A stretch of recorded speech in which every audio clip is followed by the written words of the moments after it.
Thank you for staying here with us. Thank you, Yarema, for also being here with us and having conversation. This was a truly powerful and conceptual movie, and naturally, many questions appears after watching it. We'll try to cover them all, but also we'll give an opportunity for the audience to have a Q&A. So, Yarema, I want to try to go back in time and try to reflect on the moments when you had this idea together with Roman, why and how to create this movie additional scenes. Okay, we cannot hear you. Could you wait, please, for 1 minute, please? Yeah.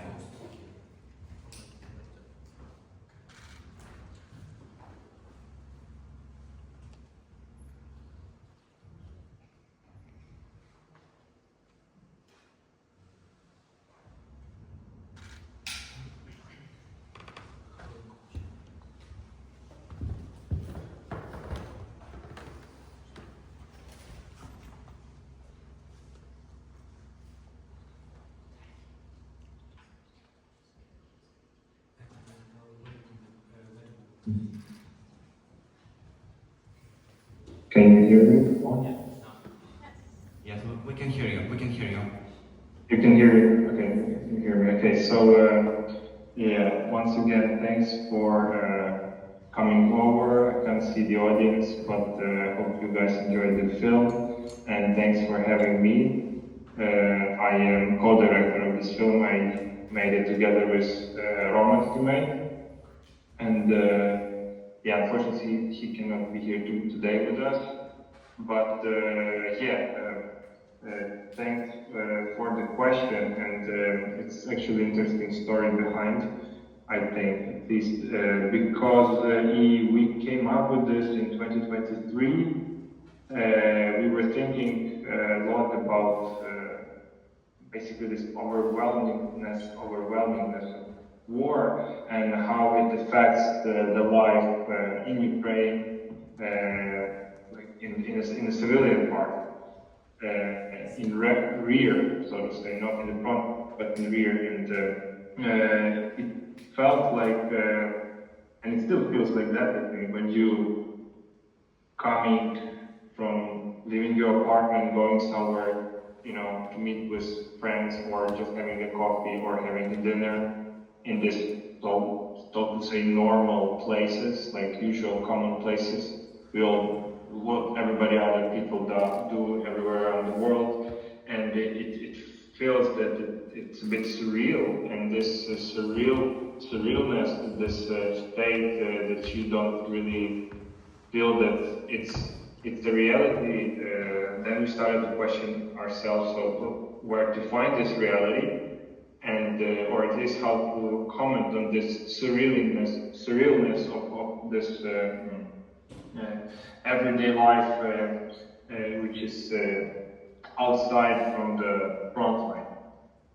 And then we wanted to turn it over, and also we had this also thoughts that, so during the war, you have to make movies about war, obviously, right? Because this is something overwhelming, but this dictates also a certain approach, and we wanted to somehow not escape from it, but at least extend it. We wanted to look to comment on it from the other side, since film and cinema is basically a tool for the representation, and especially feature films.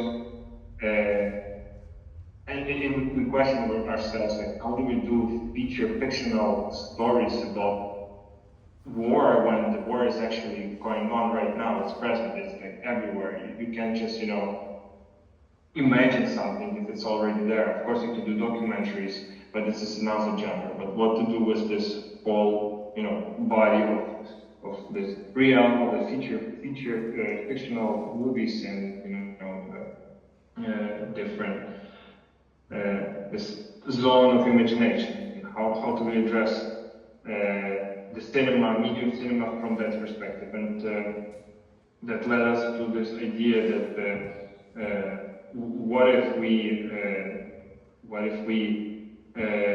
come up with a bunch of random stories that are not common, that aren't really representing anything, not telling anything about war, that sort of resembling some kind of everyday normal life without mentioning anything about war, but instead of having a random actor, we will invite a soldier from the front line to pretend to be a civilian. We wanted to twist it over. We wanted to sort of bring that reality from the front line and to fictionalize the reality in the civilian time. All of the movies are, most of the films that are made in those films, civilians are playing soldiers and not vice versa. And the idea was to turn it around and by this gesture to somehow question this reality, the civil reality we are living in Ukraine, and to question this even like fiction films to question this. How do we proceed? How do we comment on war during war?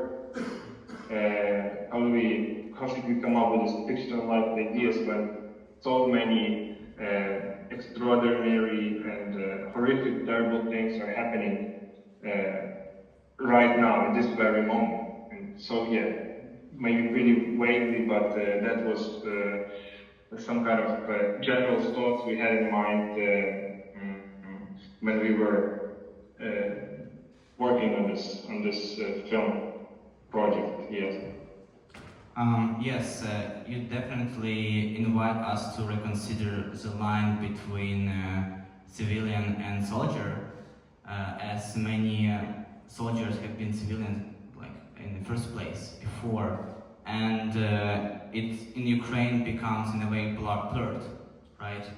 I would say I would say that I think it's not blurred, but it's I think it's pretty different. You know, but it's rather that I think I know what you're trying to say. I think it's rather that with this film we wanted to also emphasize that being a soldier in Ukraine is not like some kind of it's not a foreign entity. It's something that is deeply present, and it's something that, so to say, it's common. It's common. It's everyday. It's normality, normalcy. It's normalcy that it is in between us.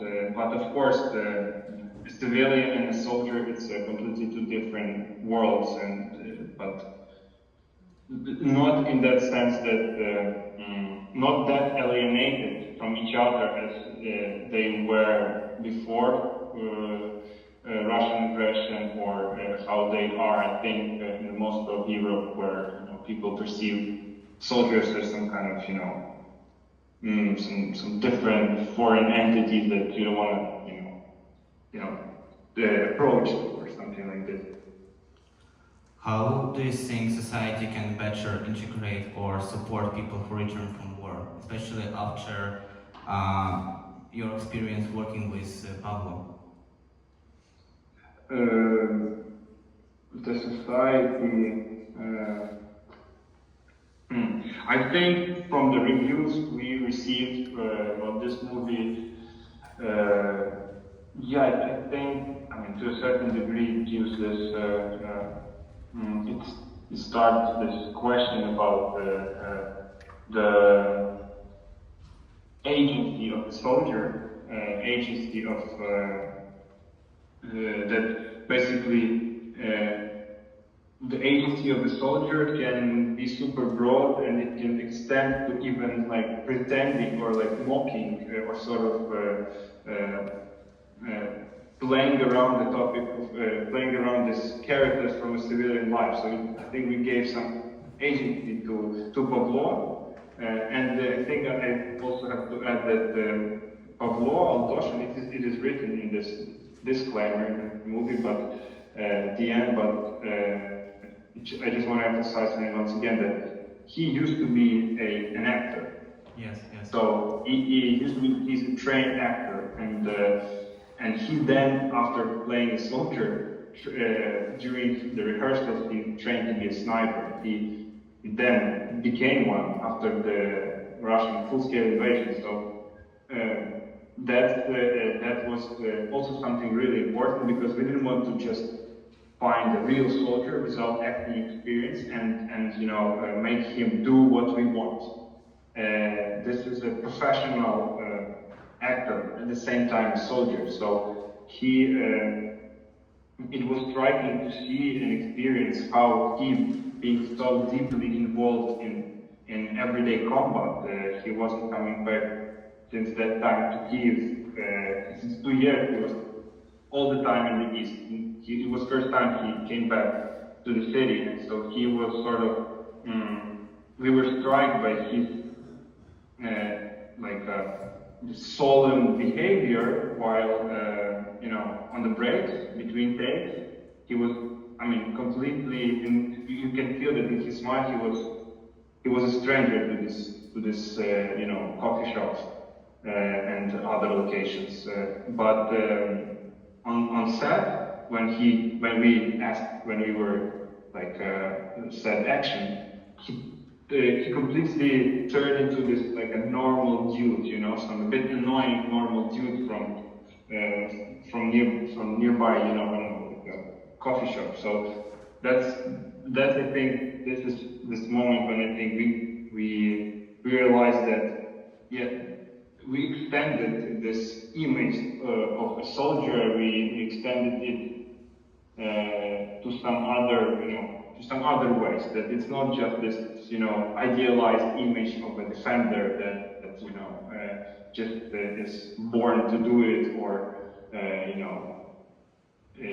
have to visualize it all only as this image of a hero without giving him a possibility to actually comment on the life of a civilian, for instance, or comment on anything else in this kind of or even not comment, but to jeopardize it, to somehow twist it around. And I think that probably might give some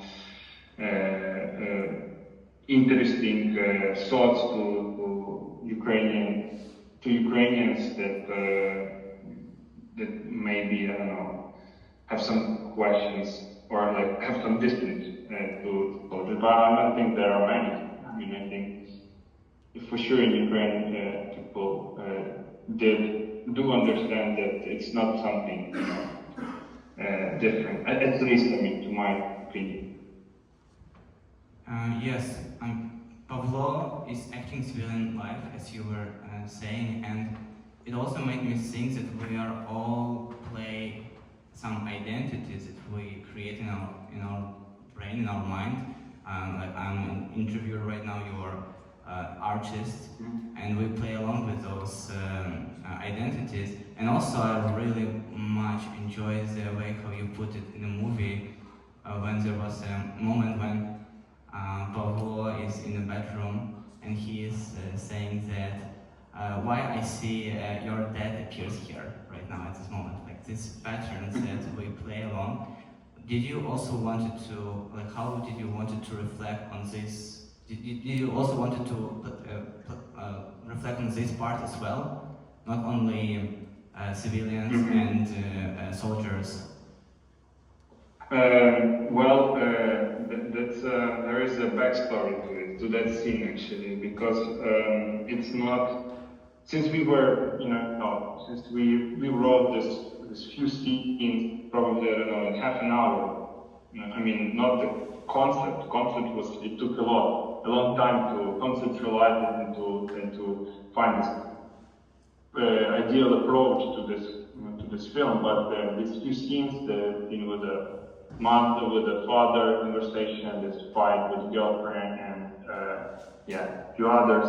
So we wrote them really fast, but that one, the fight with the girlfriend, we went a bit further, because at some point we thought that why should we even invent something if we can just take it from some other film. And so we decided to use a scene from film La Palestiada.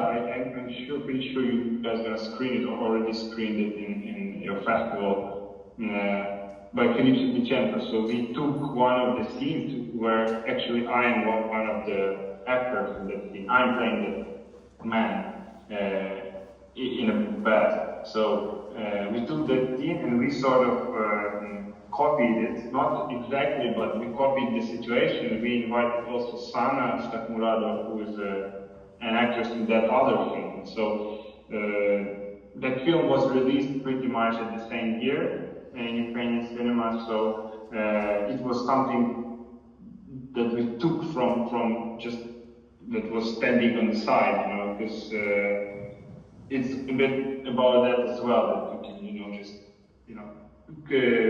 put it all together, all these additional scenes, so to say. And it happened, when you create a situation, if it's a fight or some, it creates some other meanings, and life is broad, and it's not only about war, basically, right? But war fits up in this like a particular box. And we can't, because of the aggressor, we can't, create a movie about relationships, just regular relationships. And that's why we kind of took a few of these scenes, put it all together, and when you watch it, you start to link it all together. It makes some kind of a sense, but in general, it's nonsense. It's all additional scenes, like a life in Ukraine sometimes feel like the civilian lives feel like it's additional scenes. It's not like, it's a bit surreal. It's not actually what is happening, because the real thing is happening there. The life and death experience, this fights against aggressor. This is something that I should call real, not this everyday fights with girlfriends. It isn't, and so that was pretty much unintentional. But I'm glad that you found, and it's beautiful actually that now the film and this team are coming together and making some kind of a sense that this identity, playing with the identities, and this father coming up there, and this role, Thank you. Thank you for showing this. I also, when I was watching this film, I also started to think about the way how Western media is showcasing this war in Ukraine, and quite often we see that we see huge differences between reaction on civilian deaths, for example, and soldiers. How, in a way, it completely becomes not relevant. It's not taken seriously. It's in a way becomes unspoken. And while yes, when it comes to civilian deaths, yes, it's discussed, which is also in a way becomes not so often, and it feels like it's emotional hypocrisy. And I wanted to ask, did you also intended to make this movie to reflect on this, or I mean to show to Western world about that how soldiers are also part of civilian life? Thank you. It's a good point that you're making. It's definitely, I also feel that, and this is a bit. I mentioned it earlier in our conversation, briefly, that there is this certain misconception that soldiers are some different entity to the civilian, and it it's I think because people in the West never really consider soldiers as something that is common, something that is close to them, or it's usually a job and with a certain attitude. But of course, in Ukraine, in that sense, the line is blurred. That people, those who are soldiers, yesterday they have been some other people. So it's a part of, you don't feel the difference, except of some feeling of commitment and sacrifice that these people did. We don't feel estranged from it, right? But and of course, this film, to a certain degree, besides other things, also is present in that realm where the soldier is not just portrayed in this typical, Western gaze, when he's, of course, like a symbol of violence or some kind of masculinity. And in that film, of course, he will then, transform into, experience some changes, based on some ideas that, this film tried to follow. This is completely different. So I think, if you look from that perspective to that movie, this film, it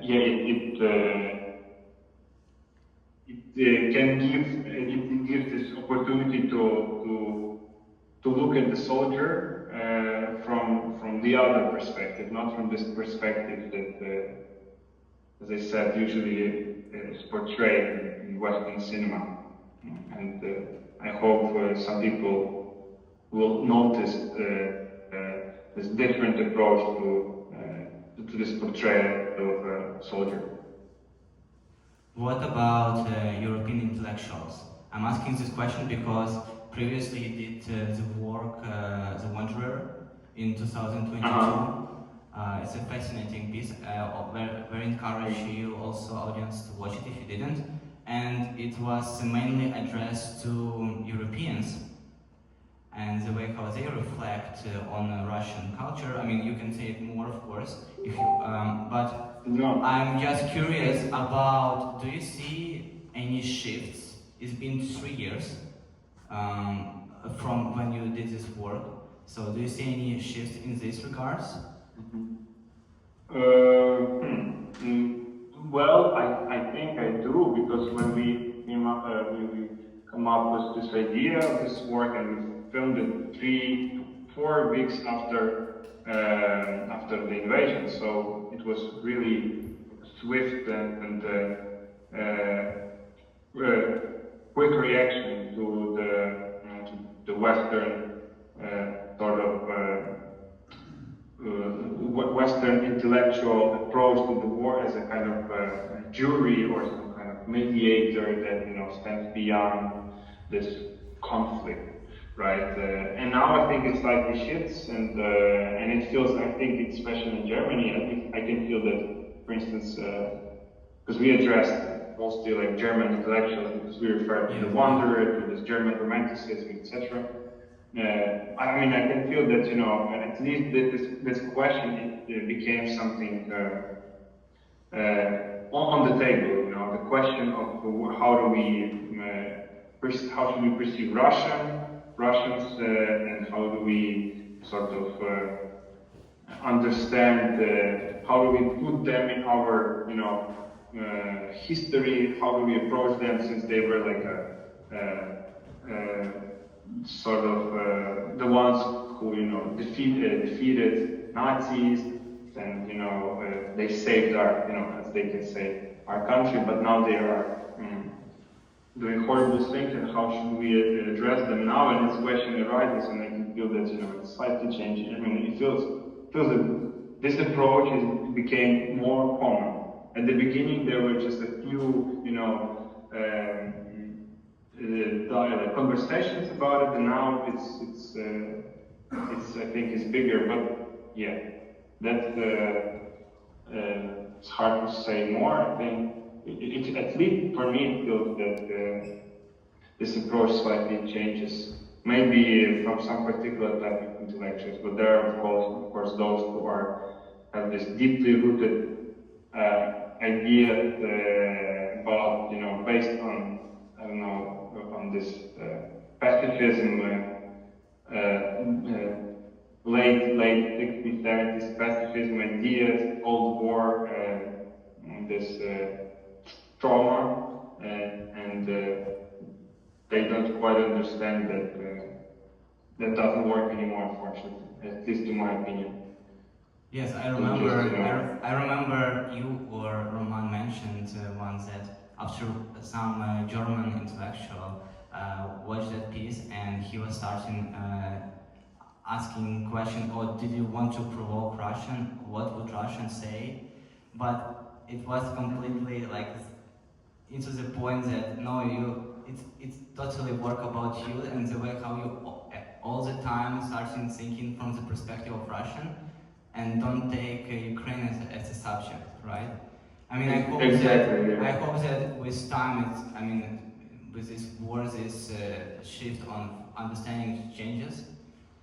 I also wanted, I also wanted to mention at last of the way how you take cinematography language and how you break these typical patterns of making cinema, making films. I think you already make a great reputation of the way how you are not thinking in typical ways. Like in this movie, personally, how you break this third wall is just phenomenal. Like this scene when Pavlo is smoking, and then this guy appears, starts talking about all of his whole life, reflecting on it, and you are starting thinking, okay, is it supposed to be like this? Is it or is this a part of the movie? Of course, later you understand that this is part of the movie, and then this guy talks about how he's not supposed to break this third wall. And when you make him, could you reflect on how you take this cinematography language, how you try to sing when you're making movies, and please. Glad you liked it. Yeah, it was a funny moment. We didn't expect that he would actually repeat his character after the take of shot, basically. So he sort of played himself twice. He kind of it was a bit improvisation in a way. Yes. Would you say? No. The first part was scripted, and then after this guy, started to speak about this apple, and it was completely unscripted. It was just some off record, recording outside of our plan. We had this scene like that in order to break the third wall when he's like. We wanted to create this feeling that is it like a film about a film, is it a backstage, or is it scripted? But then eventually this guy, this actor, he did something similar, but for real. And we decided to merge them together and to create this, to blur this realities of an actor, of a soldier, and then this side actor, and to sort of this, I think it becomes a bit funny, and this is in a way how the civilian life can be perceived from the perspective of Pavlo, that it's all a bit kind of some strange, unnecessary movements and words, and so that played the role. This moment played that role well. I think that it's like some hectic behavior, some additional scenes. It's an additional scenes. Like the whole film in itself, I think it's unnecessary film. I also have a question. How do you see how the cinema, where is the cinema overall is going? Like in Hollywood, or do you like this? Do you like these trends about this, or you believe that? I mean, it should be more like how do you approach this as well?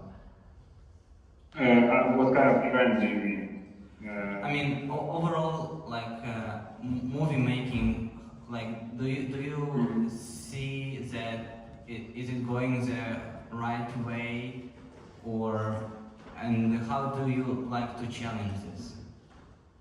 I think there are so many different ways, and cinema is such a broad sphere that it's like it's so many things happening. It's hard to describe what is, let's say, some kind of main trajectory. Because whenever this main trajectory comes up, there will be always a commentary on it and some different ways of making cinema. So there's always something new to see, and different kind of cinemas. It's hard to say something particular. If you're referring to this Hollywood has been Hollywood for years, decades. It's never really changing. Maybe like if somebody who is involved in that type of cinema, he can be more explicit to that topic. Unfortunately, I'm not an expert in that, so for me, it's just something like for a usual viewer, like some kind of movies that are coming out. Some of them are really bad, some of them are just bad, and you kind of go to that one sometimes when you want once in a half a year to watch some just bad movie. Thank you, Yarema, very much for this discussion. I took the whole time of our conversation. I don't think that we have time for a Q&A. Somebody wants to say something quickly from the room? Okay, so. No, there is no question. Yarema, again, thank you so much for this opportunity to see this movie in Portugal for the first time, and for having this very nice conversation. Thank you. Thank you for conversation, and yes, thanks for having me. Bye. Bye.